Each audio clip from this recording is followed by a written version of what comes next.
أعوذ بالله من الشيطان الرجيم.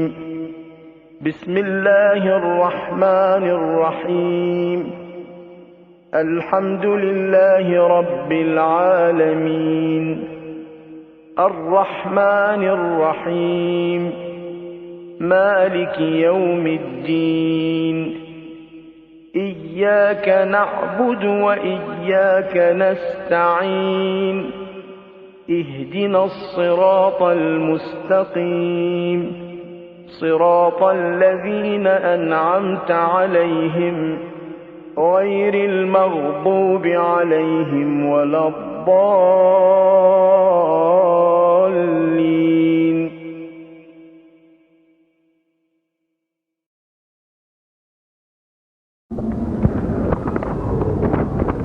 جس وقت پہلا درس دیا گیا تھا اس وقت ایک طرح کی ڈیمانڈ یہ تھی کہ کم سے کم آدھا گھنٹہ لیکچر ہو اور اس کے بعد یہ سوال و جواب. لیکن اب مجھے یہ مشورہ دیا گیا ہے کہ سوالات بہت زیادہ آ گئے ہیں، لوگ بے چین ہو رہے ہیں کہ اس کے جواب کیوں نہیں ملے، اس لیے بغیر کسی قسم کے لیکچر کے براہ راست سوال کا سلسلہ شروع کیا جائے. لیکن ہوا یہ کہ جس ٹاپک پر لاسٹ ٹائم گفتگو ہوئی تھی، یعنی مجتہدین میں اختلاف کیوں ہوتا ہے، کراچی کے دوسرے درس میں جو بہرحال بہت سارے ہوتے ہیں، یہ اعلان کر دیا گیا کہ محفل مرتضیٰ کے منگل کے سیشن میں آج کل اس ٹاپک پہ بات ہو رہی ہے. کیونکہ یہ تو آپ کو معلوم ہے کہ ہمارے یہاں ہر دوسرے آدمی کا سوال یہی ہے کہ جب شریعت ایک ہے، قرآن ایک ہے، قول امام ایک ہے، تو یہ الگ الگ فتوے کیوں ہیں؟ چنانچہ کھارادر سے سولجر بازار، سولجر بازار سے رضویہ، رضویہ سے نارتھ ناظم آباد، وہاں سے فیڈرل بی ایریا اور انچولی، جہاں بھی ہمارا درس ہو، ہر ایک آدھ درس کے بعد لوگ یہ سوال ضرور کرتے ہیں. کیونکہ جب درس ہوتا تو یہ بتانا پڑتا ہے کہ آغا خوئی کا یہ فتویٰ ہے، امام خمینی کا یہ نظریہ ہے، آغا سیستانی کا یہ فتویٰ. تو میں نے یہ اعلان کر دیا کہ یہ ٹاپک یہاں پہ آ رہا. کچھ مومنین اس مجمع میں مجھے اس وقت ایسے نظر آئے جو وہاں کے درس سے آئے ہیں شاید یہی ٹاپک سننے. تو اب یہ بڑا عجیب ہے کہ میں اس کو بالکل چھوڑ دوں. تو ان شارٹ یہاں آنے والوں نے ایک طرح سے یہ ڈیمانڈ کی کہ آپ تقریر وقریر چھوڑیں، اپنے ٹاپک کو چھوڑیں، سوال جواب پہ آ جائیں. لیکن جنہیں میں خود بلا کے آیا ہوں، اب ان کا کیا کیا جائے گا، اس لیے ہمارا ٹاپک تو وہی رہے گا، لیکن یہاں کی ڈیمانڈ کو دیکھتے ہوئے ذرا سا اس کو شارٹ کر دیں گے. تو بات یہ چل رہی تھی کہ لوگ جتنا سمپل سمجھتے ہیں کس چیز کو، اس چیز کو کہ کتابیں، احادیث اور امام سے جو سوال کیے گئے تو امام نے ایک لائن میں جواب دے دیا ہوگا.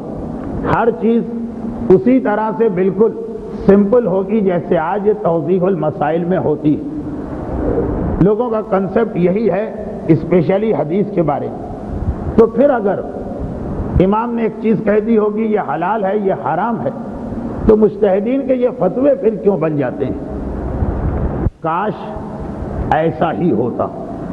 لیکن دشمنان اہل بیت نے جو ظلم کیے ان میں سے ایک ظلم یہ بھی کہ احادیث ہمارے پاس اس انداز سے نہیں آئیں جیسا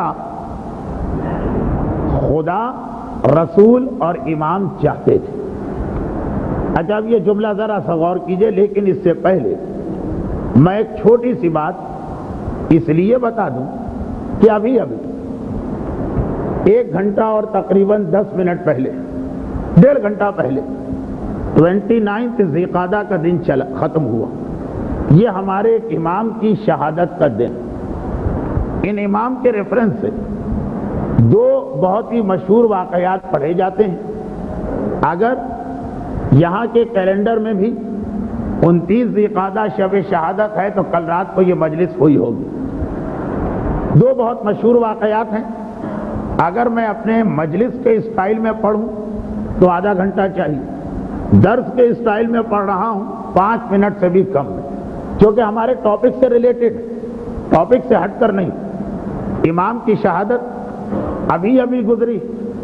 ان امام کا ایک واقعہ تو یہ، جو ان سے سوال کیا گیا، اب پورا اس کا ایک بیک گراؤنڈ ہے، اسی کو تو میں نے کہا کہ مجلس ہوتی تو 40 منٹس. اتنا پوچھا گیا کہ اے فرزند رسول، ایک آدمی نے احرام کی حالت میں شکار کیا تو اس کی پینلٹی یا اس کا کفارہ کیا ہے؟ جو آدمی بھی مکے کی طرف جاتا تو اسے ایک آفیشل یونیفارم پہننا پڑتی ہے جس کا نام ہے احرام. اور احرام کے اندر بہت ساری چیزیں حرام ہو جاتی ہیں، لیکن جو سب سے زیادہ اہم چیز ہے وہ ہے شکار. گرچہ سب سے کم یہی چیز آج کل پیش آتی ہے. آج کل یہ جملہ اگر میں کہہ دوں تو شاید اتنا برا نہ لگے کہ اپنے 20-22 سال کے ایکسپیرینس کی بات کہہ رہا ہوں کہ آج تک ایک حاجی نے کبھی شکار کا مسئلہ نہیں پوچھا، کیونکہ یہ غلطی کوئی کرتا ہی نہیں. اور امام کے زمانے میں سب سے زیادہ یہی غلطی ہوتی تھی.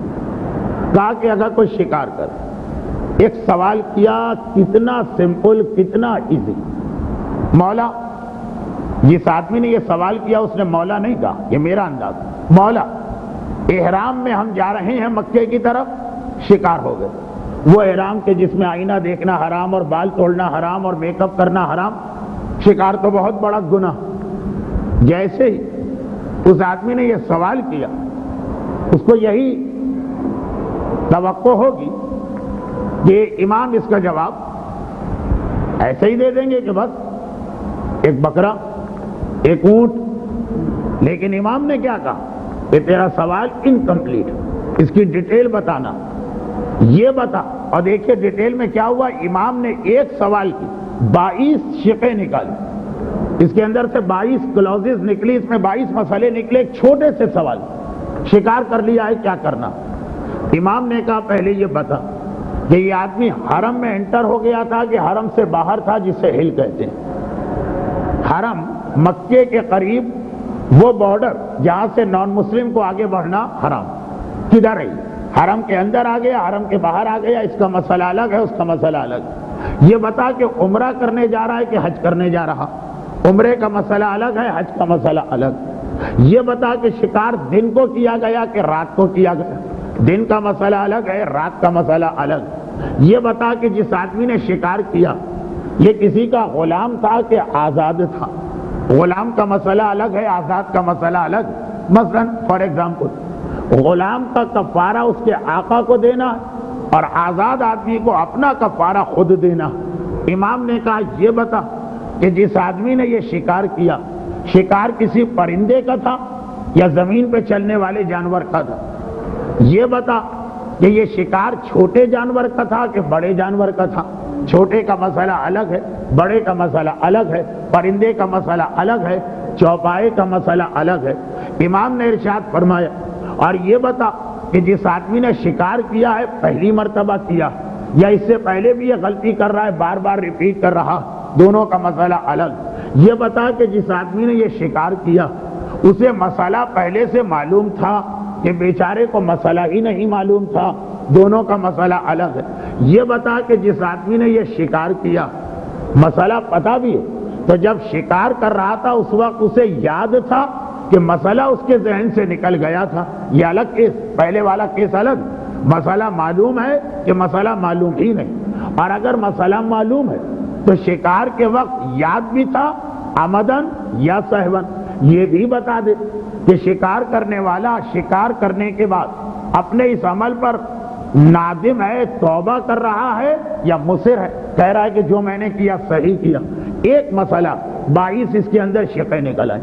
یہی تو وہ چیز جس کی وجہ سے لوگ مجتہدین کرام سے بڑے گھبراتے ہیں.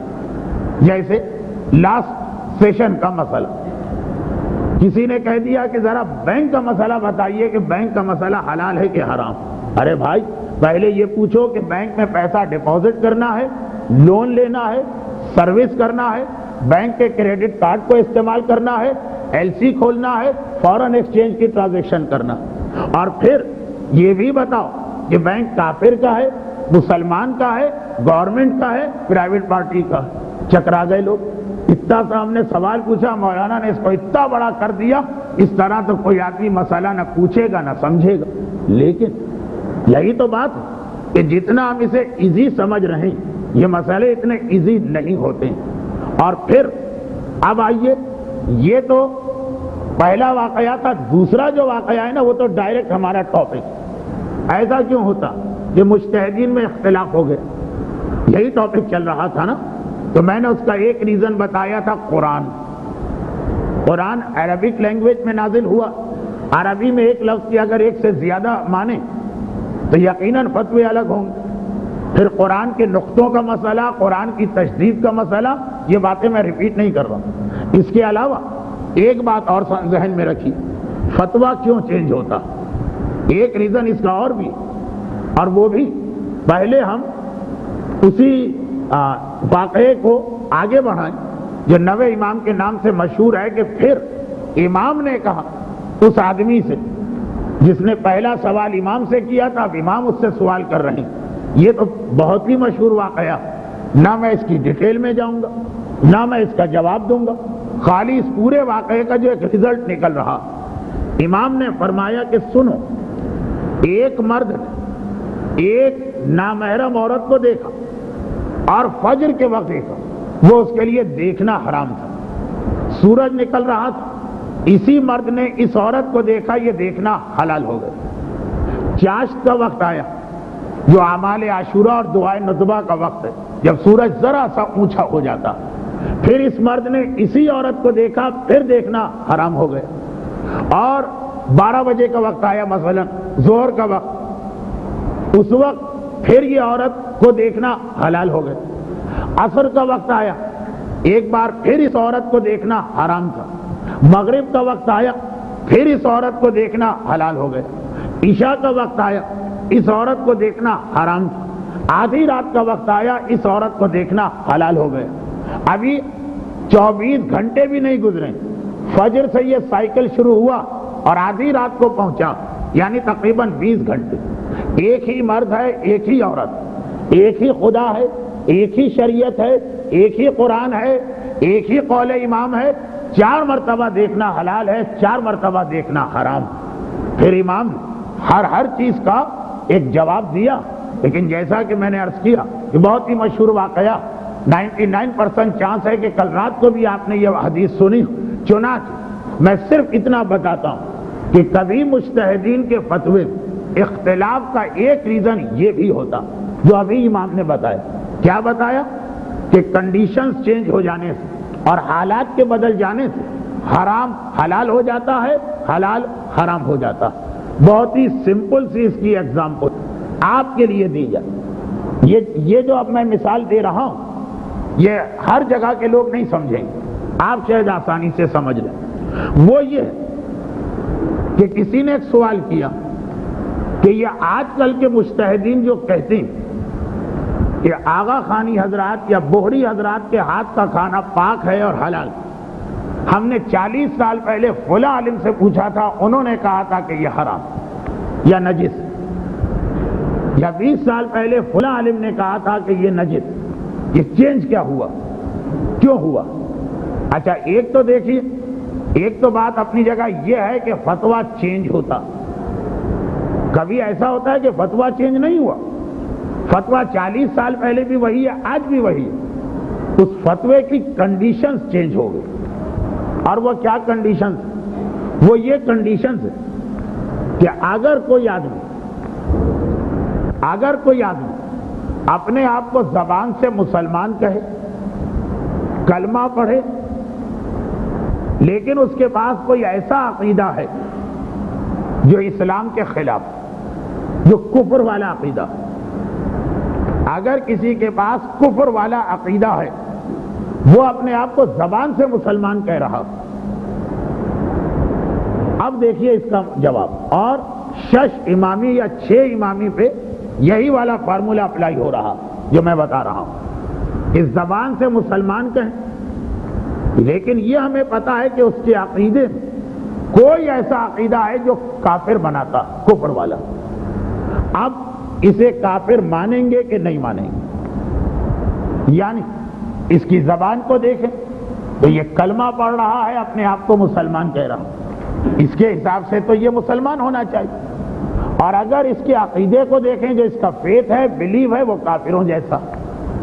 اگر کبھی ایک چیز کے 2 اینڈ ہو، ایک اسلام والا ہو، ایک کفر والا ہو، تو کیا کر؟ یہ پرابلم ہمیں ہندوؤں میں پیش نہیں آئے گی۔ اس کا عقیدہ اگر کفر والا ہے تو زبان سے بھی اپنے آپ کو کافر کہتا، یعنی کلمہ نہیں پڑھتا، چنانچہ بالکل واضح کہ وہ کافر اور نجس۔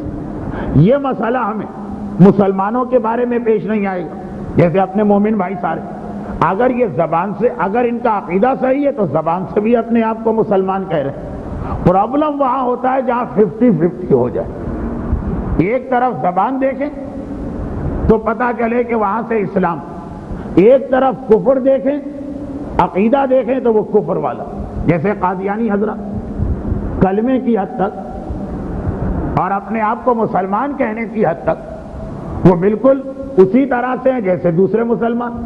عقیدہ ان کا دیکھیں تو ایسا ہے کہ جو کفر والا ہے، تو جو 50-50 والا مسئلہ ہے اس میں کیا کرنا ہے؟ جس کے پاس 0% اسلام ہے جیسے ہندو، بات واضح، جس کے پاس 100% اسلام ہے یا 100% سے مقصد ہے، زبان پہ بھی وہی بات ہے، عقیدہ بھی وہی جیسے سارے مومن۔ پرابلم آ گیا جہاں آدھا آدھا، اس والے سرے کو دیکھیں گے کہ اس والے۔ جانور اپنی دم کو ہلاتے ہیں جب محبت کا اظہار کرے، وہ ایک طرح سے ان کی طرف سے اپنی محبت ظاہر کرنا، لیکن اگر ایک کتا بھونک بھی رہا ہے اور دم بھی ہلا رہا، اس کے بھونکنے کو دیکھیں گے یا اس کی دم کو دیکھیں گے؟ دم ہلا کے بھونک رہا ہے، دم بتا رہی ہے کہ یہ ہم سے محبت کرتا، لیکن اس کے جو دانت نکلے ہوئے بھونکنے میں وہ ہم کو ڈرا رہے ہیں کہ یہ پھاڑ کھانے کو تیار۔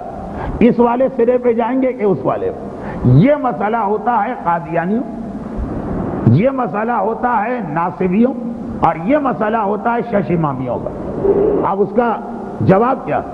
جواب یہ کہ زبان سے اپنے آپ کو مسلمان اور کلمہ پڑھنے والا کہہ رہا، عقیدہ کفر کا رکھتا، یہ ہم کو پتا۔ اب اگر وہ اپنے عقیدے کو چھپا رہا، اس کو کور کر رہا، تو ٹھیک ہے، ہمیں پتا ہے کہ اس کا عقیدہ کفر والا، لیکن اگر وہ خود اپنے عقیدے کو چھپا رہا تو اس کو ظاہری اعتبار سے پاک کنسیڈر کیا جائے، اور اگر وہ اپنے کفر والے عقیدے کو ظاہر کر رہا تو بھلے زبان سے جو کہتا رہے اس کو نہیں دیکھیں گے، اس کو نجس مانا جائے گا۔ اچھا، اب یہ قادیانی حضرات وہ اپنے کفر والے عقیدے کو چھپاتے نہیں، صاف صاف اس بات کا اقرار کرتے ہیں کہ نبوت کا چاہے ذلی نبی، بروزی نبی، کوئی بھی ایک سلسلہ چل رہا، 6 امامی مثلاً بوہری حضرات جب تک اپنے کفر والے عقیدے کو ظاہر کرتے، یعنی 7ویں امام کے روضے کی طرف رخ کر کے بعض اوقات تھوکتے تک تھے، نعوذ باللہ، تو یقیناً یہی مسئلہ نجس۔ لیکن اگر انہوں نے خود ہی اپنا طریقہ بدل دیا، چاہے اس کے کچھ بھی ریزنز ہو، کہ اب دنیا ایک گلوبل ولیج بن گئی ہے، ایسا عقیدہ وہ خود بھی دیکھ رہے کہ دنیا کے سامنے نہیں چلے گا، ڈر کی وجہ سے، کسی فورس کی وجہ سے باہر، فارمولہ اپنی جگہ سیٹ کہ کفر والا عقیدہ اگر وہ چھپا رہے ہیں تو ان کو پاک کنسیڈر کریں گے، ظاہر کر رہے ہیں تو نجس کنسیڈر کریں گے۔ اگر 40 سال پہلے آپ نے کسی عالم سے یہ مسئلہ پوچھا تو اس عالم کے فتوے اور آج کے مرجع میں یہاں چینج نہیں آئی، یا کنڈیشنز بدلیں، اس وقت بھی فتویٰ وہی تھا، آج بھی یہی، کنڈیشنز یہ بدلیں کہ جتنا اسٹرانگ اپنے آپ کو آغا خانی اس وقت سمجھتے تھے اب نہیں سمجھتے، چنانچہ اس وقت جو باتیں وہ صاف صاف کہہ دیتے اب چھپا کے رکھتے۔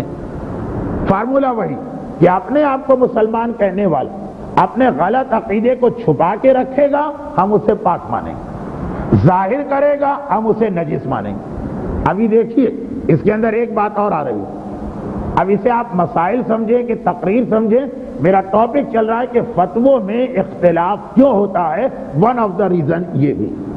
ابھی دیکھیے بات انکمپلیٹ۔ 40 سال پہلے 30 سال پہلے اپنے کفر والے عقیدے کو بڑے فخر کے ساتھ بیان کرتے تھے، آج نہیں کرتے ہیں، آج چھپا دیتے ہیں، اس کی کوئی تعویل کرتے ہیں۔ لیکن آج بھی اگر دنیا کا کوئی ایسا علاقہ جہاں وہ اپنے آپ کو اتنا اسٹرانگ سمجھے، جیسے سنا ہے پاکستان کے ناردرن ایریاز میں حنزہ کا علاقہ، وہاں انہی کی حکومت، چنانچہ وہاں پہ وہ اپنا عقیدہ آج بھی ظاہر کریں گے، کراچی میں چھپا لیں گے۔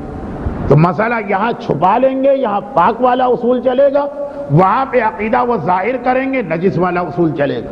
فارمولہ ایک ہے، فارمولہ ایک۔ 40 سال پہلے بھی وہی تھا، آج بھی وہی۔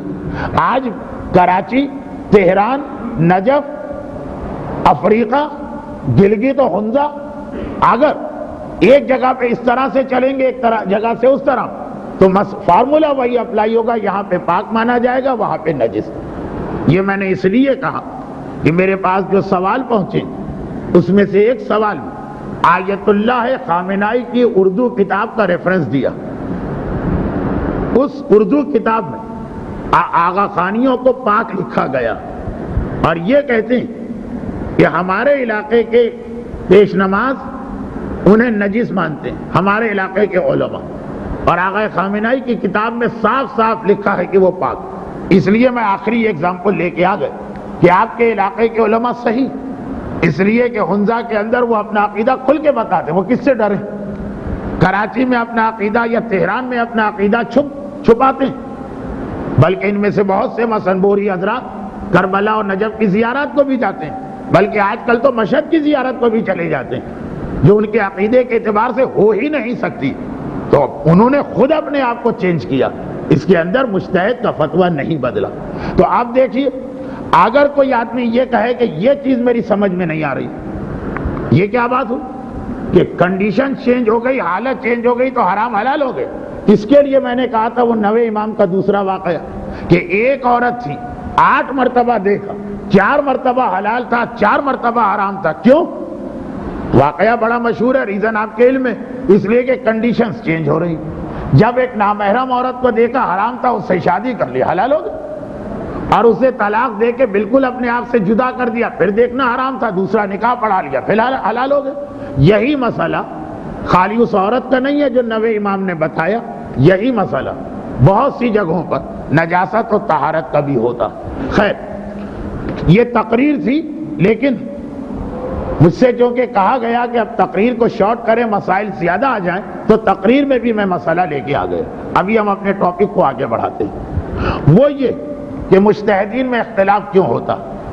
اس کے بعد یہ بہت بڑا ٹاپک ہے، اس کے اندر تو ابھی کم از کم 2 گھنٹے کا لیکچر اور آ سکتا، میں بہت ہی شارٹ کرتا ہوں، اور اس کے آخر میں پھر ایک کوئسچن آئے گا، ابھی سے بتا دوں تاکہ آپ نہ لکھیں، میں اس کا جواب دوں گا آخر میں، آج نہیں، نیکسٹ لیکچر میں، کہ چلیں ہماری سمجھ میں ریزننگ آ گئی کہ اختلاف کیوں ہوتا، پھر ہم کریں کیا۔ یہ جو ہے یہ یقیناً سیکوینس کے اعتبار سے بعد میں آئے گا، اختلاف کیوں ہوتا ہے اس کا ریزن۔ قرآن کی بات ہو گئی تھی، اور یہ ایک پوائنٹ آج آ گیا۔ اب آئیے ذرا سا ہم دیکھیں حدیث کو۔ حدیث ہماری فقہ یعنی شریعت، یعنی جو ہمارا لائف کوڈ اللہ نے دیا، اس کا 95% حدیث ہے، 5% قرآن۔ قرآن ٹوٹل 700 آیتیں ہیں جن میں واجبات و حرام کا تذکرہ، اور اس کی بھی ڈیٹیل نہیں۔ یہ ضرور آ گیا کہ مثلا نماز پڑھو، ڈیٹیل نہیں۔ تو اصل میں جو ہماری شریعت، قرآن ہمیں اصول دے گا، پرنسپل دے گا، اور پھر امام اس کو پوری ڈیٹیل کے ساتھ سمجھائیں۔ تو 95% ہمیں اپنی شریعت حدیث سے لینا ہوتی۔ تو قرآن جو صرف 5%، اس میں بھی آپ نے لاسٹ لیکچر میں سنا کہ کتنے اختلاف۔ حدیث جس میں 95% مسائل جس حدیث سے ڈرائیو کیے جاتے ہیں یا نکالے جاتے ہیں، وہ تو ایک بہت بڑا پرابلم۔ کیا کیا پرابلمز ہیں حدیث میں؟ پرابلم نمبر 1 وہی ہے جو قرآن میں بھی ہے، جس کے لیے میں نے ایک حدیث لکھی بھی تھی، پیغمبر نے مسجد میں خون نکالا کہ مسجد میں ایک مکان بنائے، فرسٹ تو وہی چیزیں ریپیٹ نہیں کر رہا ہوں۔ حدیث کے اندر آئیے دوسرا پرابلم، وہ یہ کہ قرآن کے اندر کم از کم ایک چیز تو کنفرم کہ قرآن کی ہر آیت اللہ کی طرف سے آئی، اس میں یہ نہیں ہے کہ کوئی ڈاؤٹ ہو۔ اس میں پرابلم آتا ہے اس کے بعد کہ اس لفظ کے میننگ کیا۔ حدیث میں 2 پرابلم ہمارے ساتھ برابر سے آتے ہیں، پہلا یہ کہ یہ حدیث صحیح ہے کہ غلط، اور اس کے بعد اگر صحیح ہے تو اس کے میننگ کیا۔ جیسے میں اس کے حوالے سے ایک مثال دوں، اور میں نے پہلے بھی عرض کیا تھا کہ مجھے بلیک بورڈ استعمال کرنا نہیں آتا، پھر بھی رکھ دیا گیا بلیک بورڈ، اس کو لکھ رہا ہوں، لیکن غالباً اب تک انتظامیہ کو یہ پتہ نہ چلا کہ لکھنے کے اعتبار سے میں لیفٹ ہینڈڈ ہوں، اس لیے ذرا سا اس کا ڈائریکشن غلط ہے۔ پھر بھی آئیے میں آپ کے سامنے ایک مثال پیش کروں۔ ایک حدیث ہے یہ،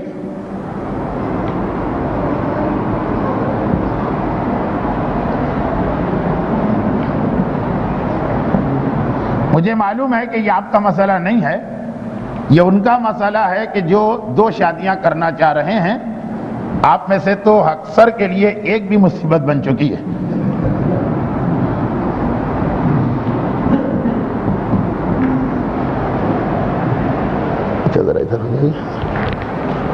حدیث یہ ہے، ترجمہ یہ، امام فرماتے ہیں کہ لا یحل حلال نہیں لأحد کسی کے لیے بھی، سید ہو کہ غیر سید، ان یجمع بین الفاطمیتین یجمع، کسی کے لیے حلال نہیں ہے کہ وہ 2 سیدانیوں سے ایک ساتھ شادی کرے۔ یہ ایک مسئلہ تو ہمارے یہاں قرآن کی آیت سے ثابت ہے، یہ قرآن کی آیت ہے جو میں نیچے لکھ رہا ہوں، جس کا ترجمہ ہے خبردار کبھی 2 بہنوں سے ایک ساتھ شادیاں نہ کرنا، ایک ساتھ شادی نہ کرنا۔ مرد کو سرٹن کنڈیشنز کے ساتھ 4 شادیوں کی اجازت ہے، 4 کی، لیکن ایک تو اس میں سرٹن کنڈیشنز ہیں وہ الگ سے پڑھیں، اس کے بعد ایک شرط یہ بھی کہ 4 شادیوں میں 2 بہنیں ایک وقت میں نہیں آ سکتی۔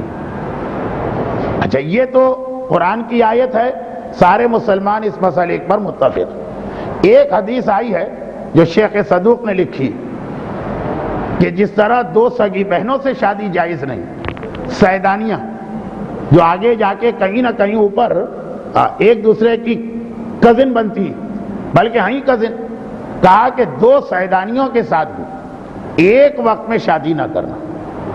اچھا اب یہ ایک حدیث آئی ہے، اس حدیث کے حوالے سے امام خمینی کا فتویٰ، آغائے گلپائگانی کا فتویٰ نہیں نظریہ، آغائے عراقی، آغائے محسن الحکیم، یہ چاروں فرماتے ہیں کہ یہ حدیث صحیح، یعنی ان چاروں کا نظریہ ہے کہ حدیث غلط نہیں ہے، اس کے جو راوی ہیں سب صحیح۔ اچھا اب آئیے، مشہور نام تو رہ گیا آغائے خوئی۔ آغائے خوئی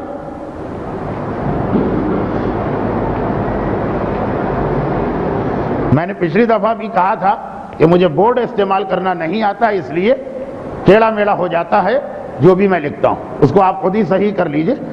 آغائے خوئی اسی حدیث کو، ایک ہی حدیث، ویسے تو ایگزامپل میرے پاس 50-60 پہلے اس حدیث کو صحیح مانتے تھے، یعنی جو باقی مراجع کے میں نے نام لکھے، دیکھیں کتنے بڑے بڑے نام، آغائے محسن حکیم کا نام ہے، آغائے امام خمینی کا نام ہے، آغائے گلپائگانی کا نام ہے، آغائے عراقی کا نام، سب فرماتے کہ یہ حدیث صحیح ہے، لیکن آغائے خود پہلے فرماتے تھے کہ یہ حدیث صحیح، 10 سال کے بعد ریسرچ کی، یعنی ریسرچ تو پہلے بھی کی اور ریسرچ کی، تو وہ اس نتیجے پہ پہنچے کہ یہ حدیث ضعیف ہے۔ اس کے اندر ایک راوی نکل آیا محمد ابن علی کا، یہ راوی ضعیف ہے۔ جس وقت آغا خوئی 30 سال پہلے، نہیں 30 سال نہیں، آغا ابو الحسن اصفہانی کا انتقال ہوا تھا جس سال سیکنڈ ورلڈ وار ختم ہوئی 1945۔ اس وقت آغا خوئی نے پہلا فتویٰ یہی دیا تھا کہ یہ حدیث صحیح ہے۔ 1918 35 سال کے بعد پھر انہوں نے فتویٰ چینج کیا اور کہا کہ یہ حدیث ضعیف ہے اور کمزور ہے۔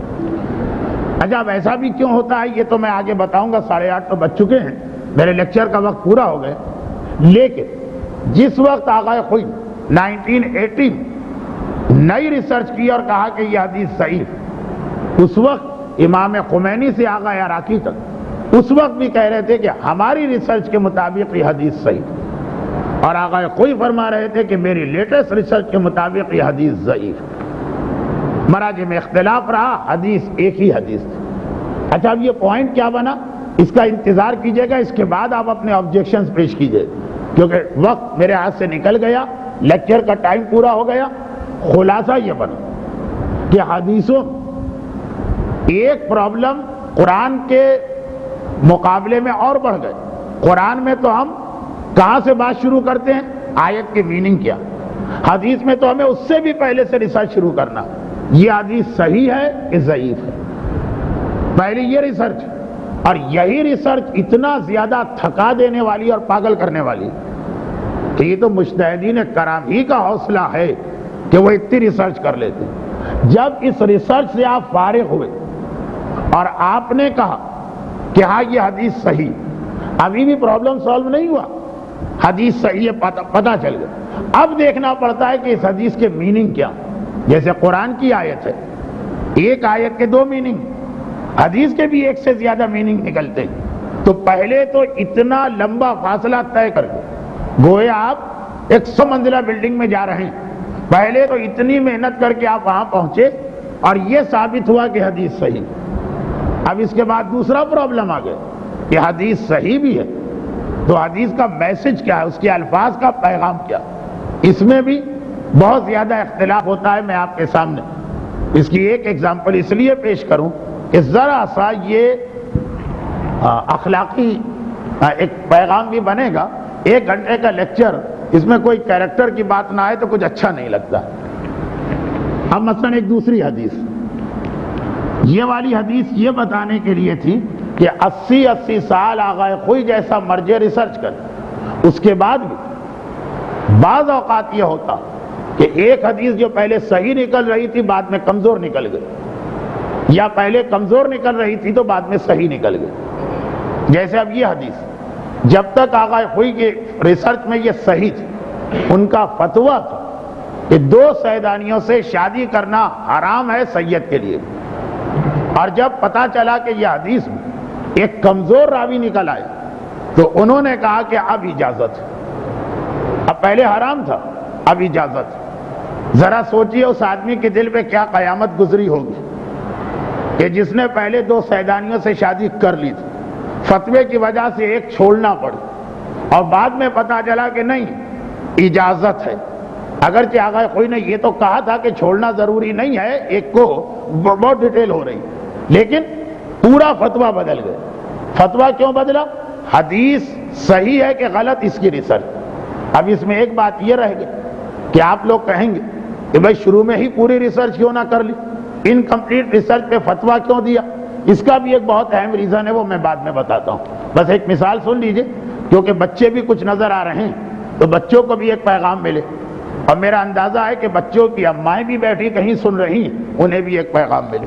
اب آئیے وہ حدیث سنیے کہ جس کے اندر ہم پہلے اسٹیج سے گزر گئے،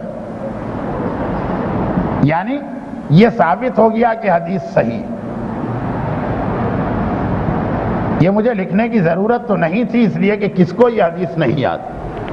حدیث ہے الجنت تحت اقدام الامہات، جنت ماں کے پیر کے نیچے۔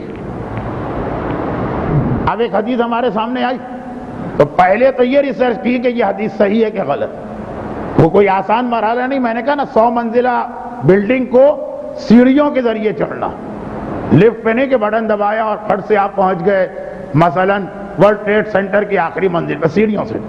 پھر جب پہنچے کہ حدیث صحیح, اب اس کے معنی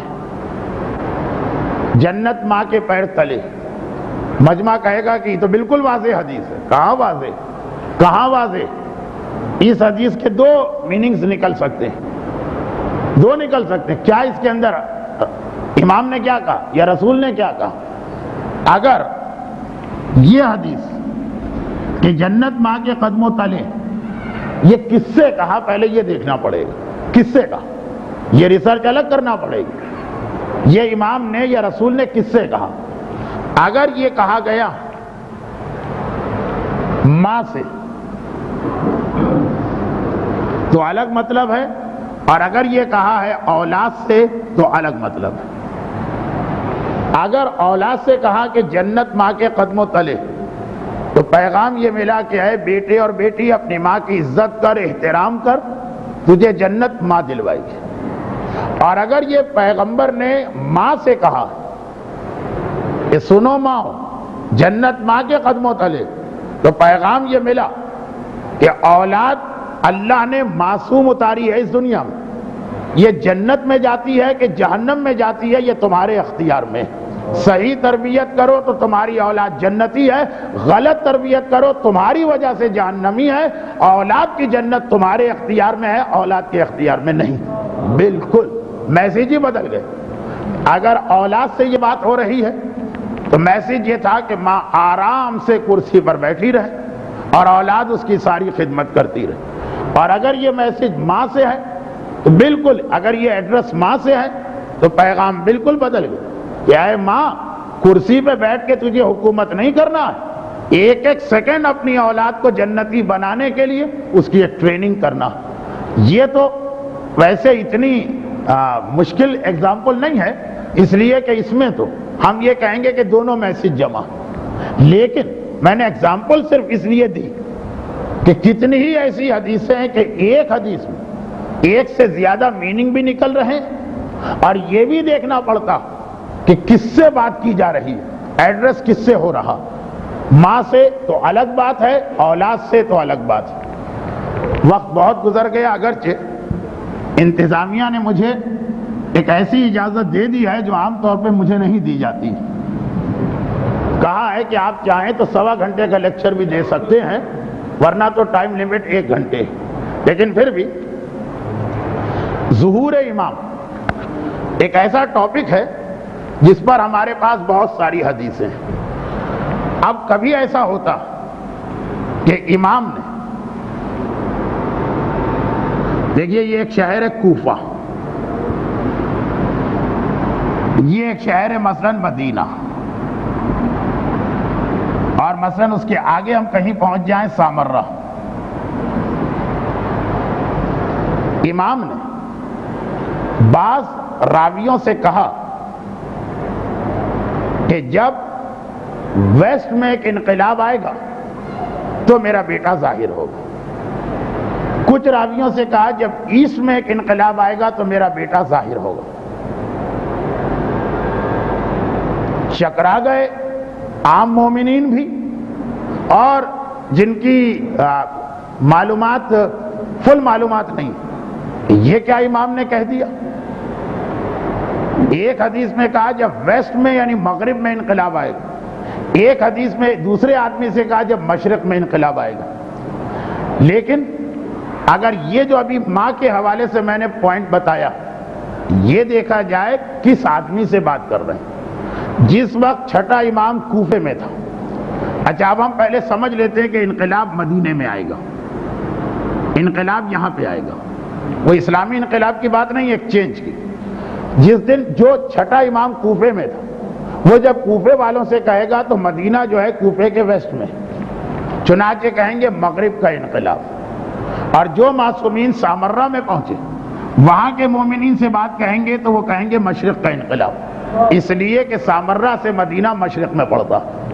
اب ایسا نہیں ہے کہ آپ کہیں کہ جی یہ حدیثیں تو 2 آ گئی, ایک صحیح ہے ایک غلط ہے, یہاں دونوں حدیثیں صحیح. سمجھنا پڑے گا کہ اس کی میننگ کیا ہے۔ ایسا ہی ہوا، جن لوگوں کی نالج کم تھی انہوں نے کہا یہ دو حدیثیں آئیں، ایک میں ایسٹ ہے ایک میں ویسٹ ہے، دونوں تو صحیح نہیں ہو سکتے، ایک ضرور غلط۔ کون سی غلط ہے یہ سمجھ میں نہیں آیا، تو اس نے کہا جب سمجھ میں نہیں آ رہا دونوں کو چھوڑ دو۔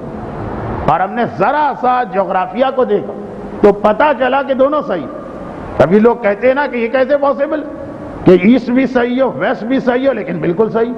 یہ دیکھنا پڑتا ہے کہ جس امام نے حدیث بیان کی وہ کس شہر میں تھے، کس شہر میں تھے، شہر جغرافیہ، اس کی وجہ سے حدیثوں کی میننگ چینج ہو گئی۔ کس آدمی سے بات کی، ایڈریس کس سے کر رہے تھے، بچے بیٹھے ہوئے تھے یا مائیں بیٹھی ہوئی تھی، میننگ چینج ہو گئی۔ تو ابھی اتنے پرابلمز ایک مرجع کو پیش آتے ہیں، تب جا کے وہ ایک فتویٰ دیتا، اور اس کے بعد بھی ہماری پبلک اس محنت اٹھانے والے کو کریڈٹ دینے کے بجائے اس کی برائی کرتی ہے۔ دیکھیے اب اس کا ایک تو بڑا سمپل سلوشن ہے کہ ہم یہ کہہ دیں کہ جب حدیثوں میں یہ پرابلم ہے تو حدیث ہمیں لینا ہی نہیں۔ جیسے آج کل ایک گروپ نکل آیا ہے کہ قرآن، مگر میں نے پہلے لیکچر میں کہا تھا اس قرآن سے آپ ایک غسل جنابت کا طریقہ بتا دیجیے۔ قرآن سے کوئی چیز لینے کے لیے آپ کو پہلے قرآن پڑھنا پڑے گا نا، تو غسل جنابت اس کے بغیر آپ پاک نہیں ہو سکتے، قرآن ٹچ نہیں کر سکتے۔ تو قرآن تو آپ بعد میں اس سے کوئی میسج لیں گے، پہلے قرآن کھول کے اس کو چھوئیں۔ پاک ہونے کا ایک طریقہ قرآن سے نکال دیجئے کہ غسل جنابت کیسے ہوتا، ایک وضو اس طرح سے قرآن سے بتا دیجئے کہ جو صحیح کہلا۔ حدیث کو تو لا محالہ لینا، تو ایک تو یہ طریقہ ہے کہ آپ کا بڑی زحمت ہے، اتنی چیزیں سمجھنا پڑیں گی، جغرافیہ بھی، مجمع کون سا تھا، راوی صحیح ہے کہ غلط، تو یہ تو محنت ہم سے نہیں ہوتی۔ تو ٹھیک، جو ریسرچ کر رہا ہے اس کی بات مان لی۔ یہ کوئی سلوشن نہیں ہے کہ آپ کہیں حدیثیں ہی چھوڑ دو۔ حدیث چھوڑنے کا مطلب ہے آپ کہیں 12 امام کو چھوڑ دو۔ جو ساری زندگی 12 امام نے پیغام پہنچایا وہ کیسے چھوڑا جا سکتا؟ بات ابھی اور بھی لمبی ہوگی، آئیے جلدی سے ہم اپنا ٹاپک چینج کریں۔ اور ایک سوال یہ ہے کہ یہ وہی سوال ہے جو آج ابھی آ رہا تھا، انٹرسٹ سے ریلیٹڈ، پورا لیکچر نہیں۔ میں نے خود بھی کہا تھا کہ یہ سارے مسئلے مکس اپ ہو جائیں گے، تو ہم اسے جان بوجھ کر ٹکڑے ٹکڑوں میں پیش کر رہے ہیں۔ جو ریکارڈنگ والا کیسٹ دیکھے گا اس کے لیے یہ طریقہ غلط ہے کہ ایک مسئلہ ابھی آیا، ایک مسئلہ 1 گھنٹے بعد آیا، لیکن جو لوگ یہاں بیٹھے ہیں ان کے لیے یہی طریقہ صحیح ہے۔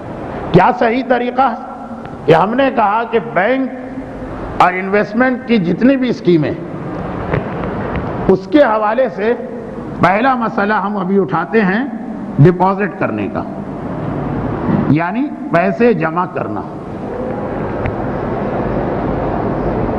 4 مسئلے نکلیں گے، پیسے جمع کیے جا رہے ہیں، لون لیا جا رہا ہے، سروس کی جا رہی ہے، اور اس کے بعد آخر میں باقی جتنے ٹرانزیکشن ہیں۔ ابھی ہم پیسے جمع کرنے کے مسئلے پہ چل رہے تھے۔ ہم نے کہا بینک کی 3 قسمیں ہیں، ایک کافر کا بینک ہے، ایک گورنمنٹ کا بینک ہے، اور ایک مسلمان کا پرائیویٹ بینک۔ پرائیویٹ، لیکن پرائیویٹ سے مطلب ہے مسلم۔ اچھا، کافر کا مسئلہ آ گیا کہ کافر سے تو ہر صورت میں سود لینا اور باقاعدہ پہلے ڈیلنگ کرنا، بارگیننگ کرنا، ریٹ آف انٹرسٹ بڑھوانا اور اس کے بعد سود لینا، یہ بالکل جائز ہے۔ گورنمنٹ بینک، آغا خوئی کا فتویٰ آ گیا تھا، فرماتے ہیں کہ اگر گورنمنٹ بینک میں آپ پیسہ رکھواتے ہیں اور آپ کی طرف سے کنڈیشن نہیں ہے انٹرسٹ کی، ایک لفظ آج بہت اہم ہے سمجھنا، کنڈیشن۔ اب پتہ نہیں اسپیلنگ صحیح ہے کہ غلط، آپ اسپیلنگ پہ نہ جائیے گا۔ آغا خوئی کہتے ہیں، اچھا یہ جو میں نے ابھی لکھا نا، کچھ لوگوں کو تعجب ہوگا کہ یہ اس کو لکھنے کی کیا ضرورت ہے، بالکل واضح، ابھی ٹھہریے۔ آغا خوئی فرماتے ہیں کہ اگر آپ کی طرف سے کنڈیشن نہیں لیکن آپ کو پتا ہے کہ بینک اپنے رول کے اعتبار سے انٹرسٹ دے گا، تو پھر بھی گورنمنٹ بینک میں پیسہ رکھوانا جائز ہے، اور جتنا بھی وہ آپ کو اس کا انٹرسٹ دے، اگر آپ صاحب حیثیت ہیں تو 50% غریب، 33% غریب، 50% غریب کو دیجیے، اور 50% آپ کے لیے حلال ہے۔ اور خود اگر آپ غریب ہیں، غریب کا مطلب بھیک مانگنے والا نہیں، وہ آدمی جس کی آمدنی کم ہے اور اس کا جائز خرچہ زیادہ ہے، تو آپ 50% صدقے والا یعنی جو غریب کا حق ہے وہ رکھ لیں، اور باقی 50% اپنا حق سمجھ کے رکھ لیں۔ یہ مسئلہ آ چکا ہے، اس لیے میں اس کو ان شارٹ بتا رہا ہوں۔ لیکن گورنمنٹ بینک میں امام خمینی نے منع کیا پیسہ رکھنے سے، اور آغا سیستانی نے بھی منع کیا۔ اچھا، اب آئیے پہلے پرائیویٹ بینک کا مسئلہ سمجھ لیں، اس کے بعد آغا سیستانی کے مسئلے کو اگر ٹائم ہوا تو دوبارہ پڑھیں، ورنہ آغا سیستانی کا مسئلہ آئندہ کے لیے چھوڑ دیے۔ ابھی زیادہ تر آغا خوئی کے مسئلے آ رہے ہیں، مگر چونکہ کافر بینک میں سارے مراجع اجازت دیتے ہیں اس لیے سب کا فتویٰ ہو گئے، گورنمنٹ بینک میں آغا خمینی منع کرتے ہیں، صرف ایک طریقہ تھا بدلے والا، وہ آ چکا۔ آج آئیے پرائیویٹ مسلمان بینک، پرائیویٹ اور مسلمان بینک سارے مراجع، نہیں سارے نہیں، یہ غلط کہہ گیا، آغا خمینی کہتے ہیں کہ اس میں پیسہ رکھنا جائز نہیں، البتہ یہ جملہ بھی چینج ہو، کہتے ہیں اس میں پیسہ رکھ سکتے ہیں، انٹرسٹ لینا جائز نہیں۔ تو آپ کے پاس ہمیشہ یہ کیلکولیشن رہے کہ آپ کی اصل رقم کیا، اتنا ہی بینک سے نکالیں، اس سے زیادہ نہیں نکالیں، جو انٹرسٹ بینک دے رہا ہے وہ اسی میں رہنے دیں۔ لیکن امام خمینی کا مسئلہ سو سمپل، سو ایزی ختم ہو گیا، جائز نہیں۔ آغا خوئی اور آغا سیستانی دونوں کا مسئلہ سننے میں سیم ہے، آگے آپ دیکھیں گے کہ فرق ہو جاتا ہے۔ دونوں کہتے ہیں کہ پرائیویٹ مسلم بینک شیئر ہولڈرز کو نہیں دیکھا جاتا، بورڈ آف ڈائریکٹرز کو، اور عام طور پہ اس بینک کا جو یہ بینک پروفٹ کماتا ہے تو اس کا میجر حصہ کون لے جاتا ہے؟ پرائیویٹ مسلم بینک۔ اس کے حوالے سے آغا خوئی کہتے ہیں کہ اگر آپ نے شرط نہیں لگائی، وہ اپنے قانون کے حساب سے دے رہا، اور آپ کو پتا ہے کہ دے گا ہی دے گا، آپ کی طرف سے کنڈیشن نہیں، اس صورت میں مسلمان بینک میں پیسہ رکھ کر نفع لینا جائز ہے، اور سارا کا سارا نفع آپ کا حلال۔ بھئی گورنمنٹ بینک میں تو 50% یا 33% دینے دلانے کا مسئلہ، پرائیویٹ مسلمان کے بینک میں، پرائیویٹ مسلم بینک کچھ دینے دلانے کا مسئلہ نہیں۔ اگر آپ کی طرف سے شرط ہے کہ مجھے انٹرسٹ چاہیے تو اس بینک سے انٹرسٹ لینا حرام ہے، اگر آپ کی طرف سے کوئی کنڈیشن اور شرط نہیں ہے تو حلال۔ ابھی ٹھہریے، پوائنٹ میرے ذہن میں آ رہا ہے، آپ کے ذہن میں بھی آئے گا کہ جب آپ بینک میں اکاؤنٹ کھولتے ہیں تو ایک فارم پہ تو آپ کو سائن کرنا ہوتے ہیں، بہت سی باتیں تو اسی میں لکھی ہوتی، تو وہ جو آپ سائن کر کے دے رہے ہیں، کیا اس سے یہ ثابت نہیں ہوا کہ آپ شرط لگا رہے ہیں؟ وہ ابھی آتا، یہ ساری چیزیں ہیں، ہمارے مجتہدین نے ایک ایک مسئلے کو واضح کیا۔ اب دیکھیے کیا مسئلہ بنا کہ اگر مسلمان کا پرائیویٹ بینک، کچھ بینکوں کے نام بھی اس پرچے پہ آئے ہیں لیکن وہ نام لینا مناسب نہیں، جب تک کہ یہ لوگ مجھے الگ سے اس کا کمیشن نہ دیں تو میں کیوں ان کا ایڈورٹائز کروں؟ اچھا خیر، یہ تو ایسی بات تھی، آپ اس کو سیریس نہ سمجھیے گا، مسئلہ تو یہی بن رہا نا کہ ان بینکوں میں پیسہ رکھنا جائز ہے جس کے نام میرے سامنے، لیکن فری فنڈ میں میں کیوں ان کا ایڈورٹائز کروں؟ تو خیر مذاق کی بات تھی، کوئی اس کو سیریس نہ لے، اگر حرام تھا تو وہ لاکھوں بھی دیتے، کروڑوں بھی دیتے، الحمدللہ اتنا مجھے یقین ہے کہ مسئلہ وہ نہیں ہوتا۔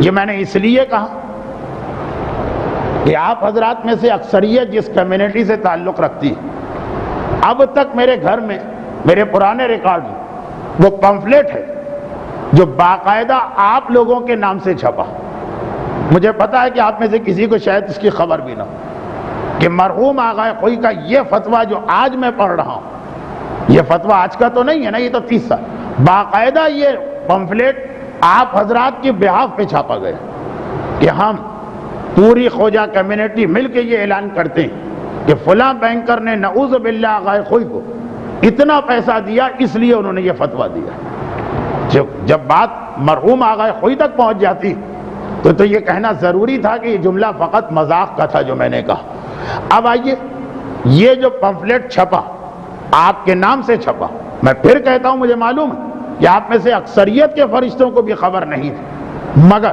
وہ کیا پمفلیٹ چھپا؟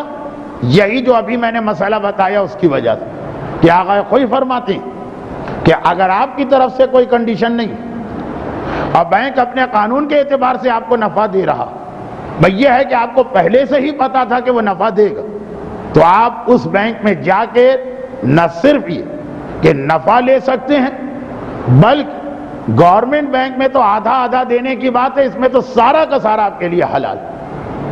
چنانچہ یہ اتنا عجیب فتویٰ لگا تھا کہ ان لوگوں کو جو ویسے ہی دشمن مجتہدین ایک پمفلیٹ شائع کرنے کا موقع ملا کہ پورا حلال کر دیا نفع۔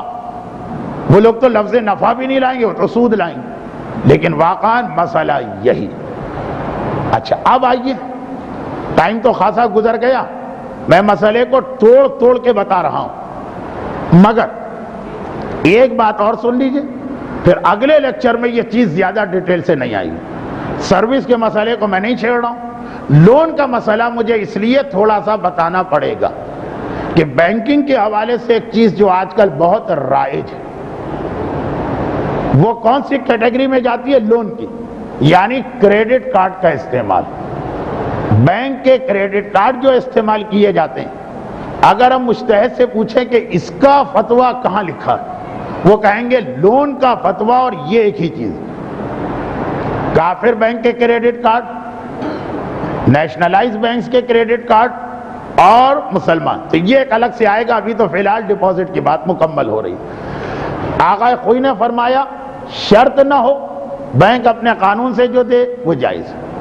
آغا سیستانی نے بھی فرمایا کہ پرائیویٹ مسلم بینک اگر آپ کی طرف سے کوئی کنڈیشن نہیں تو آپ پیسہ رکھیے، جو وہ اپنی طرف سے نفع دیتا ہے وہ آپ کے لیے حلال ہے۔ دونوں مجتہدین، ایک استاد ہیں ایک شاگرد، دونوں اپنے اپنے زمانے کے مرجع، دونوں کا فتویٰ ایک ہی آیا نا کہ پرائیویٹ مسلمان بینک میں دونوں کا ایک فتویٰ گیا۔ نہیں، ابھی سنیے گا، کیا گیا کہ آپ کی طرف سے کنڈیشن اور شرط نہیں ہے تو پیسہ رکھ دیجئے اور نفع حلال، مگر اب یہ جو لفظ آئے نا کہ آپ کی طرف سے کنڈیشن اور شرط، اب بلیک بورڈ کے استعمال کی ضرورت نہیں ہے، میں بھی خاصا تھک گیا، اس میں دونوں میں اختلاف ہے۔ آپ کہیں گے اس میں کیا اختلاف؟ اس میں یہ اختلاف ہے کہ کنڈیشن کسے کہتے ہیں، شرط کسے کہتے ہیں۔ آپ سے اگر پوچھا جائے کہ شرط کسے کہتے ہیں، کنڈیشنز، ایک تو شرط اردو میں آتا ہے بیٹنگ کے معنوں، ایک آتا ہے کوئی کنڈیشن لگانے کے معنوں۔ آپ کے ذہن میں جو کنڈیشن یا شرط کی ڈیفینیشن یا تعریف آئے گی نا، وہ آغا سیستانی کا فتویٰ آپ کے ذہن میں آئے گا، یعنی اگر ہماری طرف سے اس کے اوپر ایک بائنڈنگ ہے، ایک شرط ہے، ایک کنڈیشن ہے کہ دینا پڑے گا، یعنی آپ کہیں گے دار و مدار نیت پر، اگر ہم اس نیت سے پیسہ رکھوا رہے ہیں کہ ہمیں انٹرسٹ چاہیے تو یہ شرط ہوگی، یہی آغا سیستانی کہتے ہیں۔ دیکھیے بظاہر دونوں مجتہدین کا فتویٰ ایک، پریکٹیکلی زمین آسمان کا فرق۔ سنیے یہ زمین آسمان کا فرق سمجھ میں آ گیا فبہا، ورنہ اب میں جا رہا ہوں دوسرے مسائل کی طرف جو بعض بچوں اور خواتین نے بھجوائے۔ آغا سیستانی کہتے کنڈیشن لگا کے پیسہ نہیں رکھ سکتے، صرف مسلمان بینک کی بات ہو رہی۔ کنڈیشن کا مطلب اگر آپ کی نیت، آپ کا ارادہ، آپ کا دل کا خیال ہے کہ مجھے نفع چاہیے تو نہیں رکھ سکتے، اور آپ نے اگر اس لیے رکھا ہے کہ کوئی پیسے کو محفوظ کرنا ہے یا کاروبار کے لیے شرط ہے یا گورنمنٹ کی کوئی شرط ہے یا اور کوئی طریقہ تو جائز۔ اگر دل میں خیال آ گیا مجھے نفع لینا ہے، حرام۔ آغا کوئی کہتے ہیں نہیں، کنڈیشن اسے نہیں کہتے، کنڈیشن کہتے ہیں کہ بینک اپنے قانون سے دے گا تو ہم لے لیں گے، اور کچھ ہمارے دل میں خیال بھی آ رہا ہے کہ اس بینک کے پاس جاؤ یہ زیادہ دیتا، پھر کیا مطلب کنڈیشن؟ اگر نہیں دے گا تو ہم جھگڑا نہیں کریں گے، کورٹ میں نہیں جائیں گے، محتسب اعلیٰ کے پاس نہیں جائیں گے، آگے کہیں اخبار میں جا کے لیٹسٹ ٹو ایڈیٹرز میں نہیں پہنچیں گے کہ اگر آپ کی یہ نیت کہ وہ جو اپنے قانون سے دے رہا تو ہم لے لیں، نہیں دے رہا ہے، اپنے قانون کو توڑ دیا، اس نے قانون کو چینج کر لیا، آگے ہم کوئی جھگڑا نہیں کریں گے۔ اس کو آغا خوئی کہتے ہیں، یہ ہے کنڈیشن۔ تو پیسہ رکھتے وقت اگر آپ کی یہ نیت ہے تو جائز ہے آپ کے لیے پیسہ رکھنا، چاہے ڈاکومنٹس میں آپ کوئی بھی سائن کریں، چاہے فارم پہ کچھ بھی لکھا ہو، چاہے آپ کے دل میں یہ ایک لفظ انہوں نے استعمال کیا، دل میں لالچ بھی پیدا ہو جائے کہ اس بینک میں جاؤ اس میں نہ جاؤ، کہتے کوئی حرج نہیں ہے جب تک کہ آپ یہ ارادہ کریں کہ نہیں ملے گا تو جھگڑا نہیں کریں گے، اس وقت تک مسلمان کے بینک میں پیسہ رکھنا بھی جائز، اور جتنا نفع ملے وہ کافر بینک کی طرح سے 100% حلال۔ ٹھیک ہے، ہر آدمی اس کو نہیں سمجھے گا، جو نہیں سمجھ پا رہا، یعنی نہیں سمجھنے کا مطلب یہ ہے کہ جو کہہ رہا ہے کہ پھر اس میں اور انٹرسٹ میں فرق کیا ہوگا، جس کے ذہن میں کوئی اعتراض آ رہا ہے آئندہ کسی سیشن میں، آج وقت بہت تیزی سے نکلا جا رہا، تو پرائیویٹ بینک سے کیا فائدہ لینا جائز ہے؟ جواب آ گیا کہ اگر آقا خمینی کی تقلید ہے تو حرام ہے، آقا سیستانی کی تقلید ہے اور دل میں خیال ہے کہ نفع لینا ہے تو حرام ہے، اور آقا خوئی کی تقلید ہے تو تقریباً جائز ہی ہو گیا۔ اب آئیے اگلا سوال، ایک سوال یہ پوچھا گیا ہے کہ اگر کسی کی شادی منگل کی رات کو، جو شریعت کی زبان میں کہلاتی ہے شب بدھ، یعنی آج کی رات، بٹوین منگل اینڈ بدھ۔ اب دیکھیں کیا سوال ہے اس کے بعد، اگر کسی کی شادی ایسی رات کو ہو تو منگل کا دن ختم ہو گیا، بدھ کا دن آنے والا، اور چاند کی 15ویں رات ہو اور دوسرے دن قمر در عقرب، تو سنا ہے کہ اگر صدقہ دے دیں تو مکروہ نہیں رہتا، کیا یہ صحیح؟ اور اگر صحیح ہے تو کیا مکروہ کے لیے الگ الگ صدقہ دینا ہوگا؟ اور پھر یہی سوال قمر در عقرب کا شادی کے جو اس کے بعد مراحل ہوتے ہیں اس کے حوالے سے۔ اچھا، اب ایک چیز اس کا جواب دینے سے پہلے ایک چیز میں بتا دوں کہ انگریزی وغیرہ تو مجھے بالکل نہیں آتی ہے، چنانچہ ذرا سی بھی اگر کسی نے انگریزی اسٹائل میں بولی، انگریزی اگر آپ اردو میں بولیں تو پھر بھی میں سمجھ لیتا ہوں، انگریزی اگر انگریزی ایکسنٹ کے ساتھ بولے تو کچھ سمجھ میں نہیں آتا، اور اسی طرح لکھنے میں بھی یہ آئندہ کے لیے ہے، اگر مثلا اس طرح سے کوئی پرچہ بھجوائے کہ میں ہجے کر کے پڑھوں کہ BAD بیڈ مانے یہ تو سمجھ میں آتا ہے، اور اگر کوئی اس طرح سے لکھوائے کہ جس طرح عام طور پہ انگریزی لکھی جاتی میں نہیں سمجھ پاتا ہوں کیا لکھا، تو جو سوال رہ جائے گا انشاءاللہ آئندہ آئے گا۔ ابھی آئیے شادی تو کر لیں۔ اچھا، شادی کا مسئلہ یہ کہ قمر در عقرب کے وقت شادی کرنا بہرحال مکروہ ہے اور مکروہ رہتا، چنانچہ حتی الامکان اس مکروہ سے بچا جائے، لیکن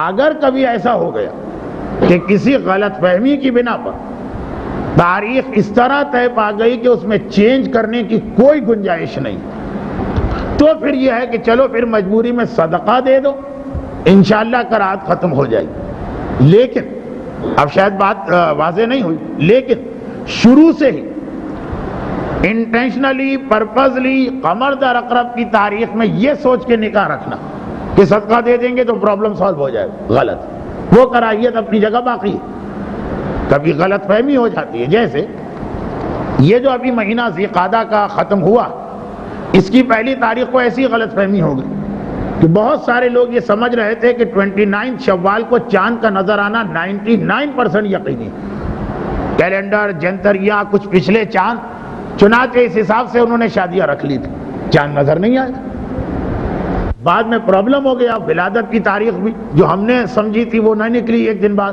اور سب چیز اپنے اختیار سے نکل گئی، کارڈ چھپ گئے، بکنگ ہو گئی، سارے انتظامات ہوئے، اب اس کو چینج کرنا امپاسبل۔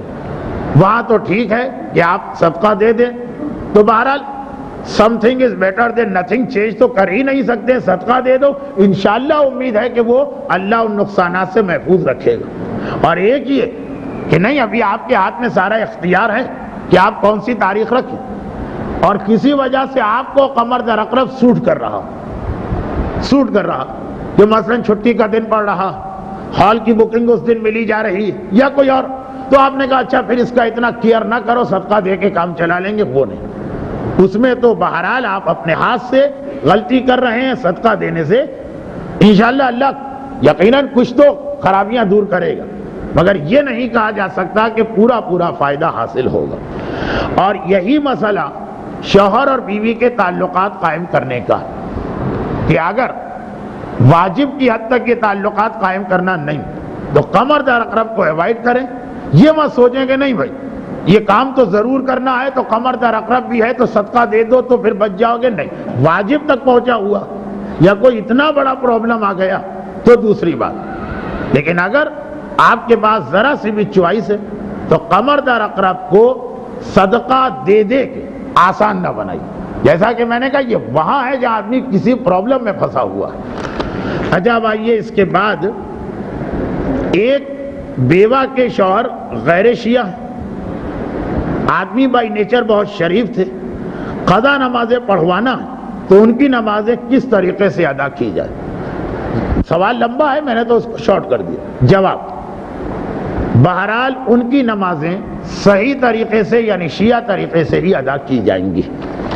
ایک سوال یہ کہ کیا شادی کے ارادے سے ایک لڑکا کسی لڑکی کی بے پردہ تصویر دیکھ سکتا ہے کہ نہیں؟ اچھا اب سوال بہت ہی مختصر ہے، لیکن وہی بات جو میں نے آج کے لیکچر کے شروع میں کہی تھی کہ اس کے اندر بہت ساری اس کی مختلف قسم کی شقیں اور کلازز نکلیں گے۔ اگر خیر سوال سے تو ظاہر ہو رہا، اگر لڑکی پردے دار عام حالت میں پردہ کرتی تو یہ سوال اپنی جگہ بہت اچھا۔ اگر لڑکی ویسے ہی بے پردہ تو چونکہ بے پردہ لڑکی کو نیت خراب نہ ہو تو ڈائریکٹ بھی دیکھ سکتے ہیں اور اس کی تصویر بھی دیکھ سکتے ہیں، اور چاہیں تو کئی مرتبہ دیکھ سکتے ہیں جب تک نیت میں کوئی لسٹ یا کوئی سیکچول پلیجر پیدا نہ ہونے پر، جیسے اسکول اور کالج کے ٹیچرز یا لیکچررز، جہاز کی ایئر ہوسٹس، کسی جگہ کے ریسیپشنسٹ، کسی آفس کی کنسرنڈ آفیسر۔ اب یہ ہے کہ بار بار دیکھنا پڑتا، تو اگر بے پردہ عورت ہے، جو عورت پردہ کرتی ہی نہیں، تو تصویر ہو کہ بائی فیس آمنے سامنے، ایک بار دیکھنا ہو کہ کئی بار، یہ سب الاؤڈ، کوئی اس میں حرج نہیں۔ آغا خمینی نے احتیاط واجب لگا کے منع کیا، مگر احتیاط واجب میں آپ دوسرے مجتہد کی بات مان سکتے ہیں۔ تو اگر بے پردہ لڑکی ہے تو چیپٹر کلوز، لیکن اگر لڑکی پردے دار ہے تو اب یہ بچے کا سوال کہ کیا اس پردے والی لڑکی کی تصویر جو بغیر پردے میں کھینچ کر ہم کو بھجوائی گئی دیکھنا جائز ہے کہ نہیں؟ جواب، جس لڑکی سے شادی کا ارادہ ہو اور شرعاً اس سے شادی پاسبل بھی ہو، فرض کیجئے کہ کوئی لڑکی آلریڈی شادی شدہ، تو اب شرعاً تو اس سے شادی نہیں ہو سکتی، چاہے آپ کے پاس پورا ایک مشن امپاسبل بنا ہوا کہ کیسے اس کے شوہر سے لڑوایا جائے، کیسے اس کو طلاق دلوائی جائے، پوری ایک پلاننگ کی۔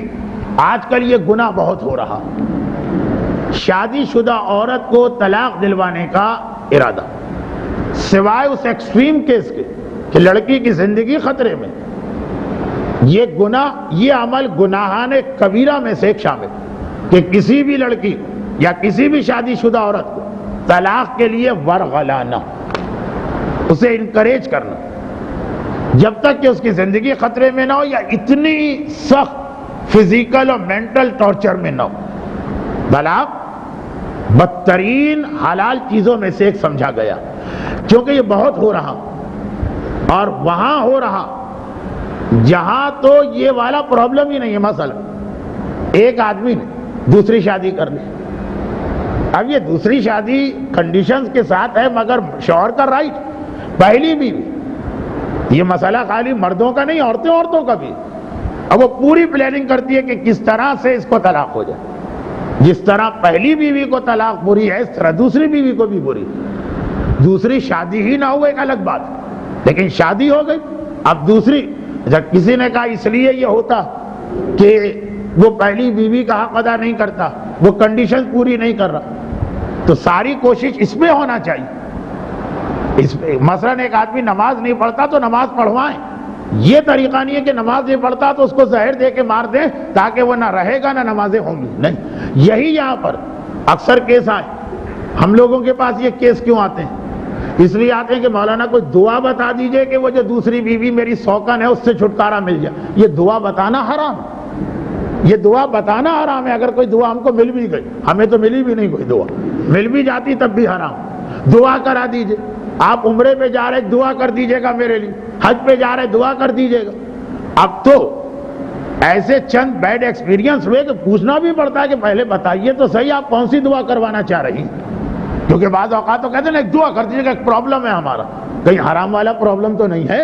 تو اب باقاعدہ میرے ذاتی علم میں تو ایسے واقعات بھی آئے کہ نیک اور مقدس مومنین کو گھیر گھار کے اپنے گھر میں اعمال کروا لیے، کہا ایک حاجت ہے اس کے لیے اعمال کر دیجئے، بیچارے مومنین پہنچ گئے، اب بعد میں پتا چلا کہ کیا حرام عمل کروا لیا گیا۔ خالی پہلی نہیں دوسری، ٹھیک ہے دوسری شادی نہیں ہونا چاہیے، خاص طور پر ایسا آدمی کہ جس میں اتنی صلاحیت ہی نہیں ہے کہ وہ شرعن حقوق ادا کر سکے دونوں بیویوں، لیکن جب ایک مرتبہ وہ شادی ہو گئی تو اس کو وہی آنر دینا پڑے گا جو پہلی شادی کو۔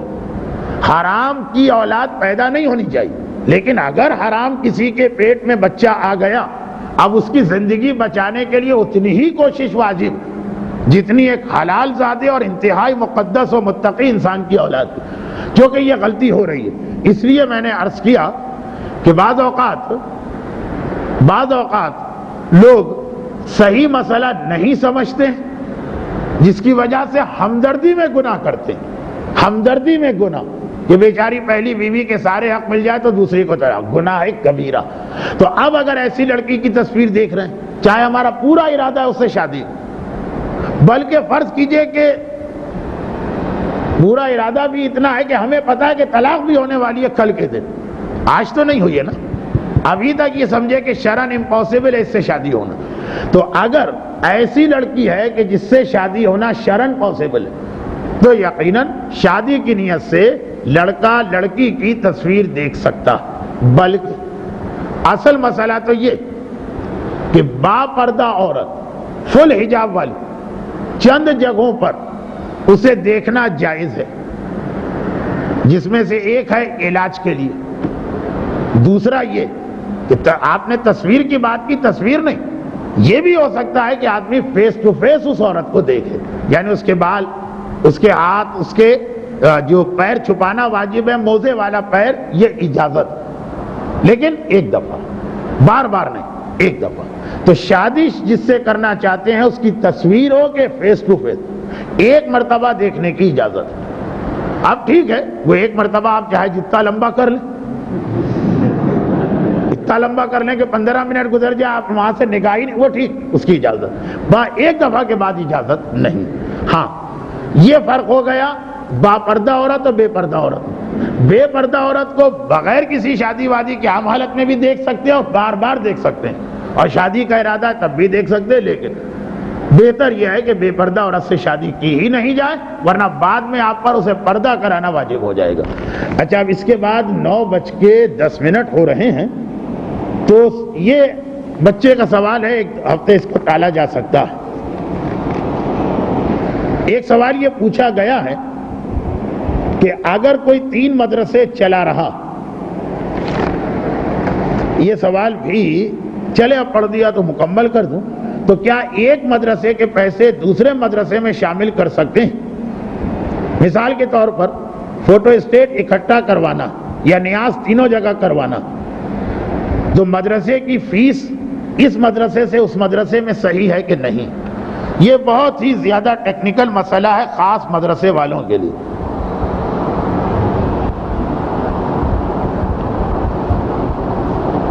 اچھا، جواب سن لیجئے۔ اگر مدرسے کی فیس لی جاتی تو مدرسے کی ایڈمنسٹریشن کو پورا اختیار ہے کہ وہ اس فیس کو یہاں سے وہاں، وہاں سے وہاں کر سکتے ہیں، اور اگر مدرسے ڈونیشن یا سہم امام پہ چلائے جاتے ہیں تو پھر جس مدرسے کے لیے ڈونیشن آیا یا جس مدرسے کے لیے سہم امام آیا وہیں پہ خرچ ہوگا، وہاں سے دوسری جگہ نہیں۔ دیکھیے سننے میں آپ کو لگے گا کہ الٹا مسئلہ ہے، اگر ہم فیس لیتے ہیں تو اس مدرسے کی فیس ہے تو یہیں خرچ ہو، اور ڈونیشن ہے تو اس میں تو کوئی پابندی نہیں، الٹا مسئلہ۔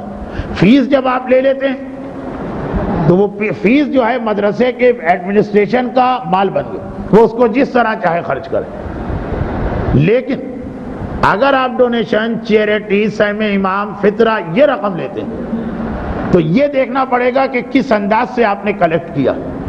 اگر آپ نے اعلان کیا کہ ہم اس آرگنائزیشن کے لیے لے رہے ہیں جو کئی مدرسے چلاتی ہے، تو آرگنائزیشن جہاں چاہے خرچ کر، لیکن آپ نے اناؤنس کیا فلاں مدرسہ، اس کے لیے آپ ڈونیشن دی، تو جب تک یہ مدرسہ بند نہ ہو جائے ہر ڈونیشن حتیٰ سہم امام بھی یہیں پہ خرچ ہوگا۔ اور بھی سوال ہیں لیکن 9:15 بج رہے ہیں۔